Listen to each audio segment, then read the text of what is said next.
Success അക്കാഡമിയുടെ daily current affair ഷോർട്സിലേക്ക് എല്ലാവർക്കും സ്വാഗതം. Central electronics ലിമിറ്റഡും ESDSും ചേർന്ന് പുതിയ ഗ്രീൻ ഡാറ്റാ സെൻറ്റർ എവിടെയാണ് സ്ഥാപിക്കുന്നത്? ഗാസിയാബാദ്. 2025 നവംബറിൽ നടക്കുന്ന 5ാമത് ഖേലോ ഇന്ത്യ യൂണിവേഴ്സിറ്റി ഗെയിംസിന് ആതിഥേയത്വം വഹിക്കുന്ന സംസ്ഥാനം രാജസ്ഥാൻ. ഏത് സംസ്ഥാനത്താണ് 15ാം നൂറ്റാണ്ടിലെ അപൂർവ ശൈവ വൈഷ്ണവ ശില്പങ്ങളുള്ള ഒരു പുരാതന വിളക്ക് അടുത്തിടെ കണ്ടെത്തിയത്? കർണാടക. 2025 ജൂണിൽ ഷാങ്ഹായ് സഹകരണ സംഘടന പ്രതിരോധ മന്ത്രിമാരുടെ യോഗം എവിടെയാണ് നടന്നത്? ക്വിങ്ദാവോ.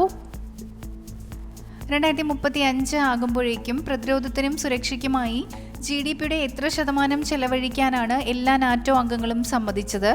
5%. The emergency diaries years that forged A leader എന്ന പുസ്തകത്തിൻ്റെ കേന്ദ്ര പ്രമേയം എന്ത്? മോദിയുടെ അടിയന്തരാവസ്ഥ പങ്ക്. 2ാം ഏഷ്യൻ സ്ക്വാഷ് ഡബിൾസ് ചാമ്പ്യൻഷിപ്പിൽ പുരുഷ ഡബിൾസ് കിരീടം നേടിയ ഇന്ത്യൻ ജോഡി അഭയ് സിംഗ് വേലവൻ. രാജ്യത്തെ ആദ്യത്തെ ക്വാണ്ടം കമ്പ്യൂട്ടിംഗ് വാലി ഏത് ഇന്ത്യൻ നഗരത്തിലാണ് വികസിപ്പിക്കുന്നത്? അമരാവതി. 2025 ജൂണിൽ പ്രഖ്യാപിച്ചതുപോലെ ഒരു ചെറിയ മോഡുലാർ റിയാക്ടർ അധിഷ്ഠിത ആണവ നിലയം സ്ഥാപിക്കുന്നതിനുള്ള ആദ്യ 6 സംസ്ഥാനങ്ങളിൽ ഒന്നായി തിരഞ്ഞെടുക്കപ്പെട്ട ഇന്ത്യൻ സംസ്ഥാനം ബീഹാർ. 2025 78ാമത് സീനിയർ നാഷണൽ അക്വാറ്റിക്സ് ചാമ്പ്യൻഷിപ്പിൽ 400 മീറ്റർ വ്യക്തിഗത സ്വർണ്ണ മെഡൽ നേടിയതാര്? ഷോൺ ഗാംഗുലി. കൂടുതൽ വീഡിയോസിനായി ചാനൽ സബ്സ്ക്രൈബ് ചെയ്യുക.